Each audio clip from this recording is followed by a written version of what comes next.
Do you think that certain communities will ever find another culture to copy and cosplay? I say that because I just came across a video that is worse than the typical Asian copying, rinse, wash, repeat of Black artistry and culture. It's almost like AI wrote their creative treatment for them. Take a look. You feel me? You're in the building, period. Come here. Come here. Huh? Bow. Bow. Huh? Come here. Hit my drop. Hit my ho. Hit the club. 비가스 흔들어. I'm a big bulldog. 개발거르가 굴고. 어렸어 제리 불러. 이걸 썩기. 스모킹 칙칙 퍽퍽. 기분 like sunset ho. 내 조겐 이미 척. 우리나 밑에. What was the reason? What was the reason? What was the reason?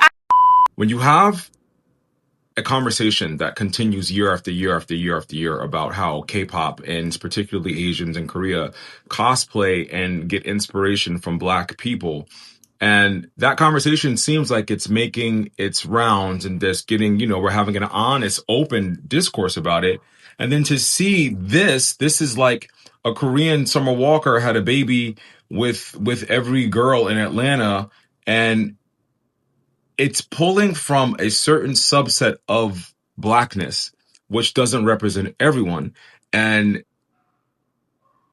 it's perpetuating the idea that this is what Black people are and that this is the totality of what Blackness is. And down to the ad libs that she's trying to do, it doesn't even make sense because you're singing in Korean. So why would you be acting like you're speaking in AAVE and speaking English like a Black girl would be doing from Atlanta or from the South? It just doesn't make sense. And it's super cringy. And I'm not sure who your audience is, but just stop it. Be Asian. I just feel like at this point, we've been 30 plus years into the K-pop genre, 30 plus years into the cultural appropriation of it all, 30 plus years into the cosplaying of it all.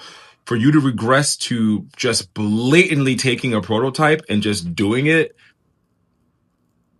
because you can for the internet, it just seems regressive.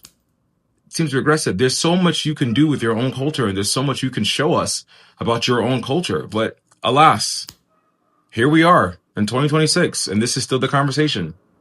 Wow.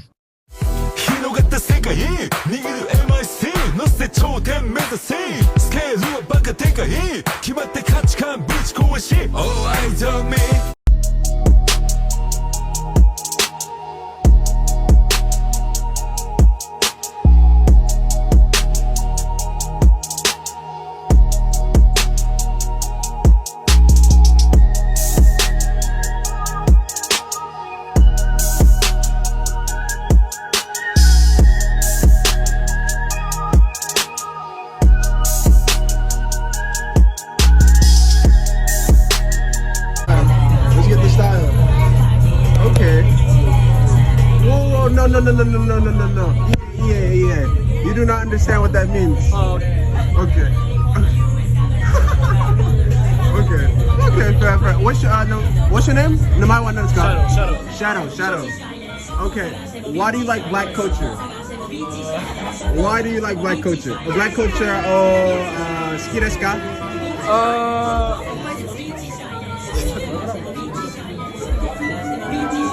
Why? No. Why? Why do you like Black culture? culture. Culture. Yeah. Culture. Why? East. East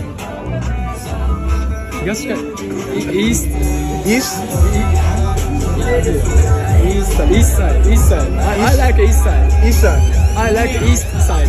Recently, Afro hairstyles have grown in popularity in Japan. A subculture known as B-style emerged, where young Japanese individuals adopted elements of Black culture, including Afro hairstyles, to emulate their favorite American rappers. This trend involved darkening their skin and wearing various Black braiding hairstyles, such as cornrows. In recent years, there has been a resurgence of interest in Afro hairstyles among Japanese men. Afro perms have become a popular trend, with specialized barbers offering this unique hairstyle. Additionally, platforms have seen a significant number of posts under hashtags related to Afro hair in Japan, indicating a growing interest and appreciation for these styles within the Japanese community. All right, I know this is like serious, you know, everything with the Asian boycott, like the reason why we're doing is serious. But I was not prepared for the amount of Asians with black sense. There's so many black sense out there. Are they aware of how much they are trying to appropriate us in this way? I don't know if they're aware of it, but I was not prepared for all the Asian black sense. It's almost like you can't even really hate on black people really properly unless you speak like them.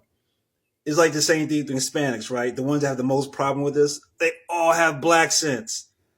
I just wasn't prepared. Have you heard of the Conebread girl? If you don't know who she is, she's a woman who faked her accent for likes. Yes, I have an accent because I ain't from here. I was born in Thailand, and I grew up in Georgia for a decade. Everyone was inviting her to the cookout until she overdid it with this video. Soul food.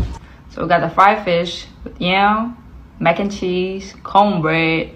Then this came out. Welcome back, and if you don't know me, I go by Trey, and today I will be getting my LASIK eye surgery, so I'm really excited. What do you think? This is how you can tell who's doing a black accent and who grew up around black people. And this is where that speaking black isn't a real thing goes to waste. There is absolutely a such thing as speaking black. Black people have deeper voices. We have a tone to our voice. I can tell a black voice in a crowd from a white voice. And people that have grown up around black people, regardless of their race, their voice will be deeper. Their vocal inflection operates on a different vocal tone.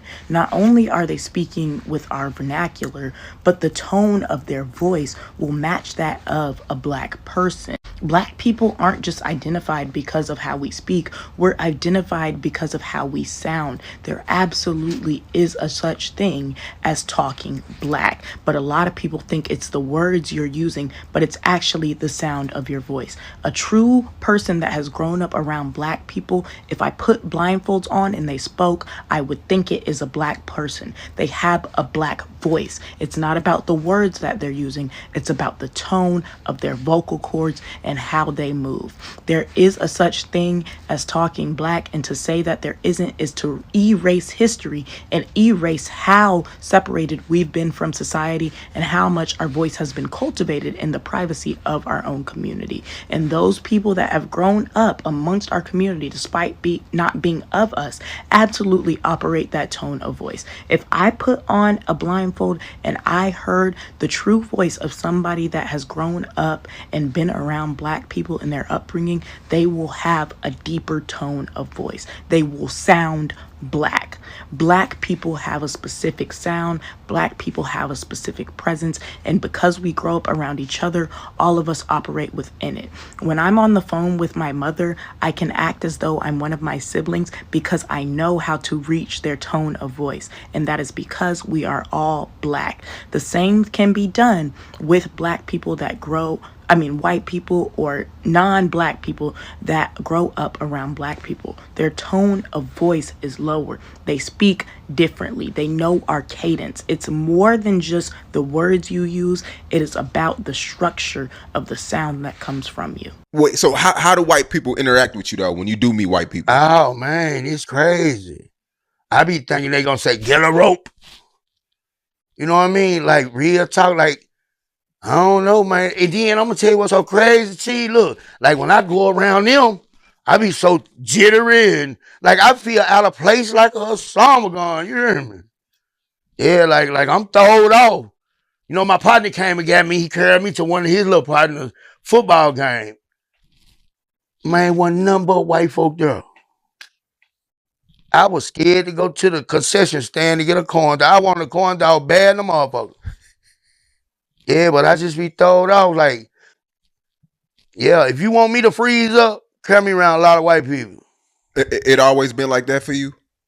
Yeah, man, I had a bad thing that happened to me in my life I ain't gonna speak on, you know what I mean? And then it was about my family. it put a scar in my heart. You know what I mean? I ain't gonna speak on it though because it's too personal. But yeah, but like I love who I love. I love who showed me love. Right. You know what I mean? I love them dinners, Sunday dinners, you know what I mean? Like, hey man, white people like I'm gonna tell you the truth, T. I like dressing, bro. I don't like stovetop stuffing. You know what I mean? I don't fuck with stovetop. Yeah, I like dressing, you know what I mean? Yeah, like real dressing. White folks don't know how to cook dressing. They cook stovetop stuffing in the box, you know what I'm talking about? Yeah, type shit.